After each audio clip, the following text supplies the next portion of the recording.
Last week, on Monday Night Raw, I defeated John Cena, The Rock, and Daniel Bryan in a fatal 4-way match to become the #1 contender for the WWE Championship at the United Champions pay-per-view in 3 weeks' time.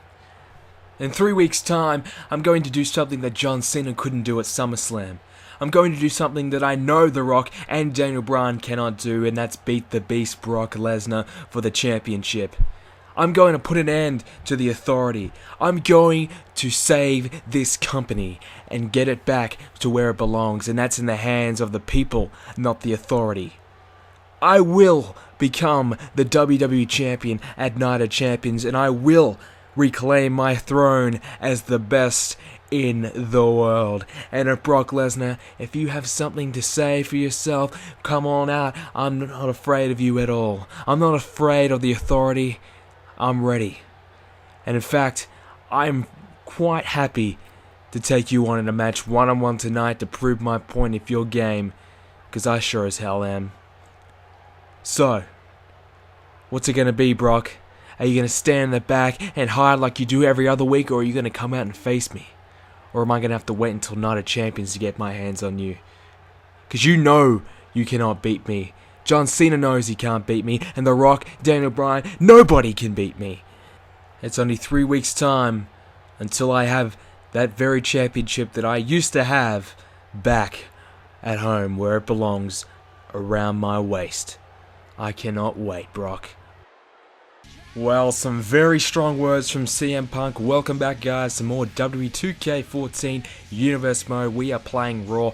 I'm Brendan, and this is going to be an absolutely great episode because you know what? We have some big matches planned for you guys, and just a bit of a recap for you guys that may have missed the previous couple of episodes, and I'm just showing you guys who are our champions and the contenders for those championship belts. So, if you missed last episode, big news, Paul Heyman is the new Raw General Manager. And of course, as you just heard, CM Punk is also the #1 contender for the WWE Championship. That's what we know so far. We have to play through this week to find out a little bit more. So we have tons of fun taking on 3MB, continuing our tag team quest to find the new #1 contenders. As well, the Luchadors will take on the Wyatt family, a rematch from SmackDown. David Otunga will take on Santino Marella, a nice little United States Championship match up there. Former best friends, Kane and Daniel Bryan, have a match one-on-one. And moving on, R-Truth will take on Dean Ambrose. We're going to play this match this week.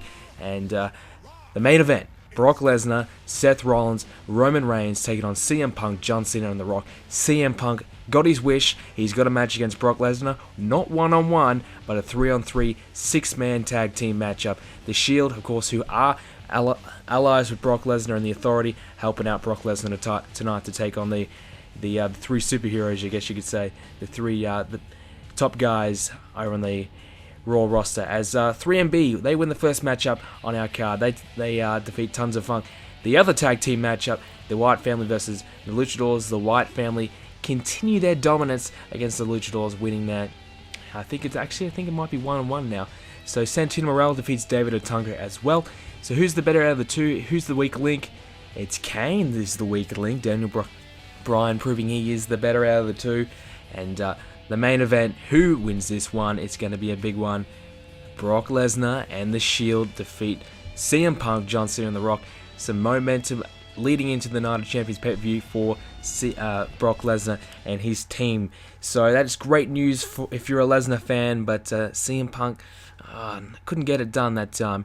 But we move on as R-Truth versus Dean Ambrose.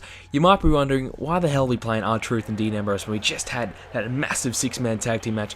Well, the fact is, I've got to change it up a bit. It would get a little bit repetitive if I keep doing the main event matches over and over and over. So, we change it up a little bit. We play and focus on some other areas of the show every episode, rather than just sticking to the main matchup every week. And we just play other matches other than the main event every week, just to switch it up.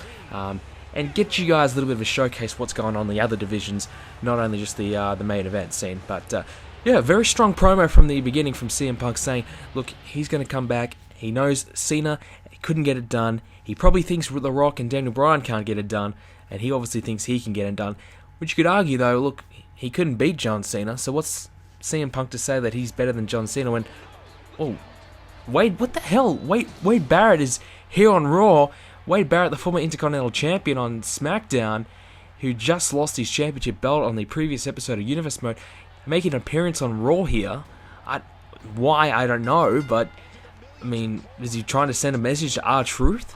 Or is this we do know Kofi Kingston and R-Truth were former tag team partners. Is this some kind of a message to Kofi Kingston by getting back at his former friend, or his former partner, still friend, R-Truth?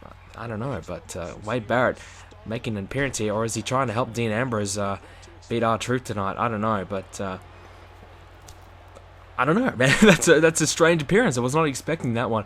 But anyways, R-Truth versus Dean Ambrose. We are playing as Dean Ambrose, and we're probably going to lose this match anyways, because I still suck at this game. I really do. I don't know what has gone into me. I was pretty decent at WWE 13. I know if anyone versed me online, you would absolutely destroy me. Guaranteed. I don't play this game competitive at all, because I know I'm not that great at it. I just leave it to the AI to do most of the matches half the time anyways. But I'm giving it a go. We'll see how we go. Most of the time I've lost the matches since I've got 2k14. I might need to put a little bit more time into getting better at the game, because at the moment I'm pretty atrocious. But the plan is to, by the end of it, I should be able to win some matches on Legend. It is on hard difficulty, so I'm as you know, if you know me, you know I'm a trophy hunter, and it's a trophy for winning 50 matches on hard difficulty and above. So I'm kind of forced to play on hard difficulty at the moment. So that's the plan until I get that trophy at least. But anyways, R-Truth, Dean Ambrose. As we know, Dean Ambrose used to be a custom created guy in W13, so we couldn't really use him to his full effect. I mean, we could have, but the game really lacks when it comes to created superstars and ranking them where we want them to be ranked. So that's a bit of a problem we had on W13, but no longer. Dean Ambrose is a fully fledged superstar in this game, and I'm so excited to have the shield. I've already touched on this before, but it's good now we can finally use him in the mid-card in the United States Championship division, which means that the division, I think, is a little bit more buffed up, a little bit better than it was in W13. Certainly SmackDown is a very good mid-card division, but I also think Raw's got a pretty decent one now that they factor in the Shield and in some other creative guys to come. We also added Curtis Axel. We've got a Curtis Axel creative wrestler, so we added him in as well. We'll keep him on Raw, even though he has the Intercontinental Championship in the real. Technically, he should be a SmackDown guy, but I'm going to keep him on Raw because he mainly is prominently featured on Raw and the real.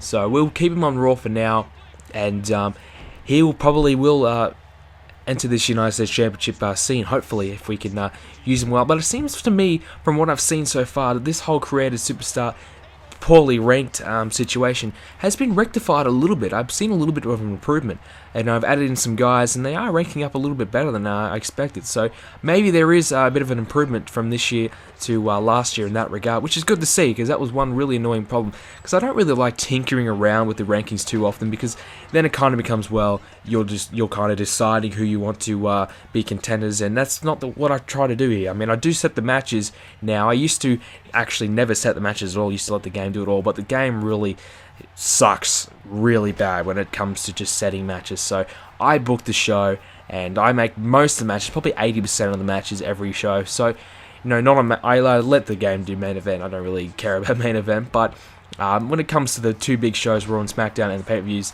I set the matches to get what I want and feature the guys that I want featured that week. So we really do kind of get the focus that we want, rather than probably bringing in and having matches with two guys who are bottom of the card doing absolutely nothing, just having a meaningless nothing match that really leads to nothing. We don't really want that. We want matches that actually have a purpose and will, make some change or have an impact on what matters, and that's the championships, and that's the storylines and what we're focusing on. As I think R-Truth has just hit the little Jimmy, and I think this could be the end of it.